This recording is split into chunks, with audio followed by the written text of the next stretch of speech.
Hey there, welcome back to the channel. Today, we're diving into a question I've seen floating around a lot lately. Are online certifications really worth it? If you're thinking about getting a certificate from platforms like Coursera, Udemy, or Google's free certification programs, this video is for you. We'll be breaking down what these certifications can actually do for you, and more importantly, what they can't do. Let's get straight to the point. In today's digital age, you've probably seen tons of videos, ads, and social media posts telling you that you can earn $100,000 just by getting a free certification from Google or some other platform. It sounds great, right? But is it actually true? The reality is, most of the time, certifications alone aren't enough to land you that dream job or huge paycheck. Many of these online courses, especially the free ones, offer what are called certificates of completion. You might think, awesome, now I have something to show for my time. But here's the thing, employers often don't value these certificates as much as you'd hope. That might sound harsh, but let's break it down. A certificate of completion just means you finished the course. It doesn't prove that you really understood the material, or more importantly, that you can apply it in a real-world setting. So, if you've ever been tempted to stack up on certificates to fill up your resume, thinking it'll make you more hireable, you might want to reconsider. Now, not all certificates are created equal. There are three main types you'll come across. First, test-based certifications.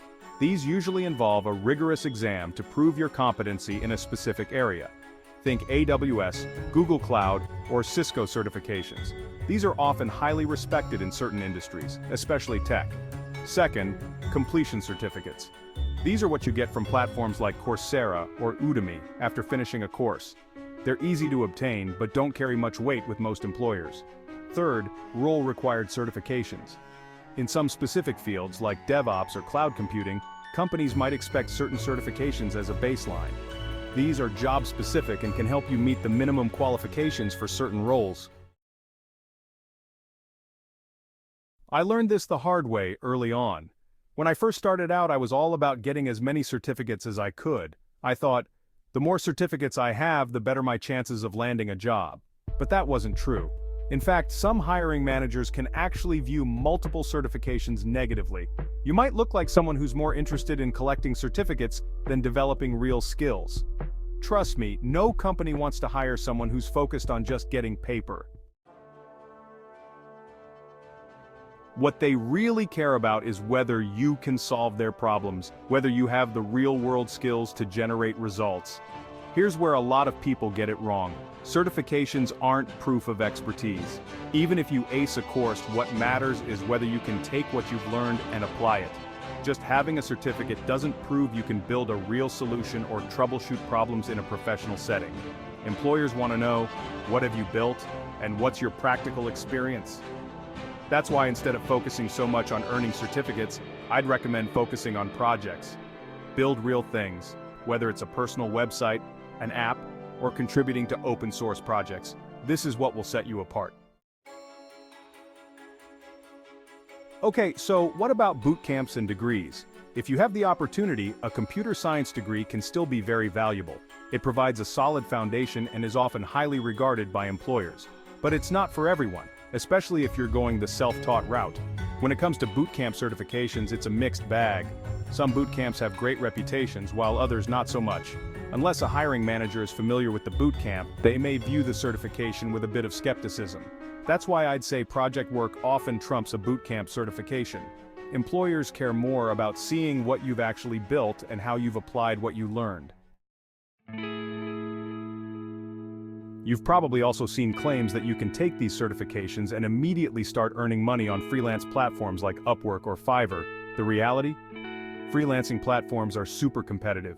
They're often a race to the bottom, and without experience, you'll likely be underbid by freelancers willing to work for pennies.